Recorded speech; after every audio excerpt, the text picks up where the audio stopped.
The United States, they made a miscalculation. They didn't plan for this. They clearly were arrogant and thought that this was going to be over quickly and thought that the Iranians would never do something like this, which means that they clearly don't understand the Iranian regime's psychology. We're going to the NATO summit in Turkey, where Donald Trump has said that the US-Iran and their tentative ceasefire is over after both countries exchanged strikes. And the president called the Iranians scum. To me, I think it's over. I don't want to deal with them anymore. They're scum. You know what scum is? They're scum. They're sick people. They're led by sick people. And they're vicious, violent people. And if they had a nuclear weapon, they'd use it. As far as I'm concerned, it's over. So in response to that, Iran has said it is targeting US military sites in Bahrain and Kuwait. So is peace in the Middle East further than ever from sight? Where do we go from here? We're joined by Suzanne Kianpour, an Iranian-American journalist and co-host of the Global Power Shifts podcast. And I will say, an old friend of mine from Washington, D.C. as well. How are you, Suzanne? Hi, Josh. It's so wonderful to be on with you. What a lovely surprise. Yeah, I know. I was pleased to see your name on the roster. Well, look, where are we now? Because this ceasefire, obviously it was always somewhat fragile, but it now seems like it's gone altogether. But is this just a negotiating tactic from Trump? Are we back in art of the deal territory, or could we be headed back towards a full-scale war? I mean, the fact of the matter is there's really been only one aggressor here, and it has been the Iranian regime. The Iranian regime is not interested in peace. The reason why they're not interested in peace is because the entire ethos of their existence of the Islamic Republic of Iran is to be at war with the United States of America. And there's no greater proof of this than when the former Iranian foreign minister, Javad Zarif, wrote an essay in Foreign Affairs magazine in April saying, you know what, perhaps it's time to lay down our arms and end this 47-year war chanting death to America. And what happened after that? The IRGC called him a traitor. There were protests in the streets with posters of his face calling him the American, calling him the traitor. So it's very clear that the Iranian regime doesn't want to make peace with the US. What is their identity going to be if they do that? But for all Trump's blood and vinegar, the other thing that the Iranian regime has in its favour is its ace card. It has the Strait of Hormuz, and Trump doesn't have an answer to that. He doesn't want to fight the kind of war that might be required to really destroy the regime and take control of the Strait. I mean, that's a level of commitment of troops and blood and treasure that he's not willing to go there. So they just know that every time that this tit for tat happens, they have this ace card to play. Well, exactly. And the United States, they made a miscalculation. They didn't plan for this. They clearly were arrogant and thought that this was going to be over quickly and thought that the Iranians would never do something like this, which means that they clearly don't understand the Iranian regime's psychology. I mean, when I listen to these comments by President Trump, it seems like he's finally waking up to the fact that the way they operate is psychological manipulation, and the Strait of Hormuz is a part of that. Well, he may have woken up to that, but he doesn't seem to have an answer to the fundamental question posed by this conflict, which is how to control the Strait. I mean, where do you think America's allies are on this? I mean, a lot of the Europeans are terrified of the domestic implications of this war and the cost of living implications. Obviously, the Gulf states are pretty unhappy too. I mean, he's at NATO.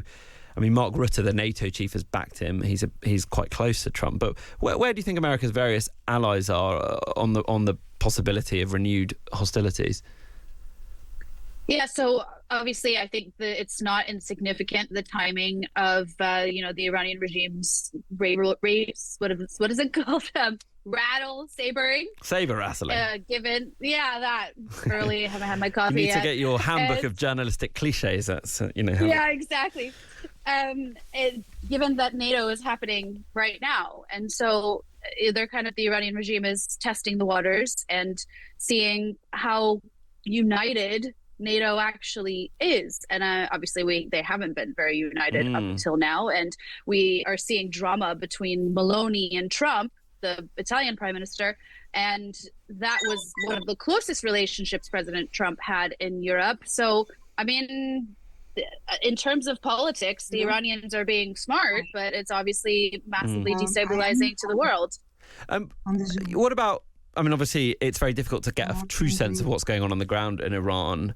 Obviously, we're not in the kind of place where we're having mass protests and a sense that the regime is tottering internally. But did you have any sense of how people are feeling about where things are at currently? Yeah, actually, over the weekend, I was on MS Now, the cable channel here in the US, after having spoken to one of my sources inside Iran. So somebody I've been in touch with for over a decade, had previously worked for the regime, and then left and turned, and would have been the kind of person that the Americans would want on their side, and the kind of person who could be part of sort of organizing said uprising if there was infrastructure for that to actually happen.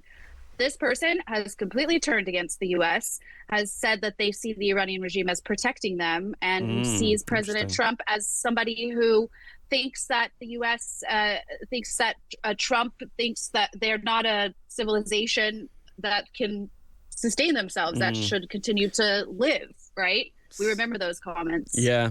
Well, so the conflict goes on, and it's still in search of a strategy, it seems. So thank you very much for joining us. It was lovely to chat again. Suzanne Kianpour, who is an Iranian-American journalist and co-host of the Global Power Shifts podcast. The war is going very well. As you know, we're winning by a lot. Iran is making very big concessions. We'll see what happens, but it's been very, very, very powerful. It's going very, very well. To tell this story, because, ladies and gentlemen of the American media, this is important. This is. Mr. President, would you block a final Iran deal if it included any kind of fees on shipping? Yeah, no, it would be unacceptable to me, because we have numerous straits, and if you did that for them, you'd have to do it for other people. You have other straits. I wouldn't allow it there either. Yeah, it would be a game changer.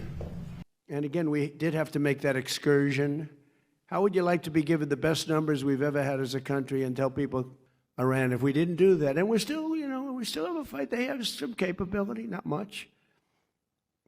They're not winning or anything, but they have some capability. They can still shoot. They shot a drone yesterday at a big ship going into the Hormuz Strait. They shot 4 of them. We knocked down 3 of them. One of them, I guess, we didn't miss it. Nobody saw it coming. And it hit a ship and did some damage. But you can't do that stuff.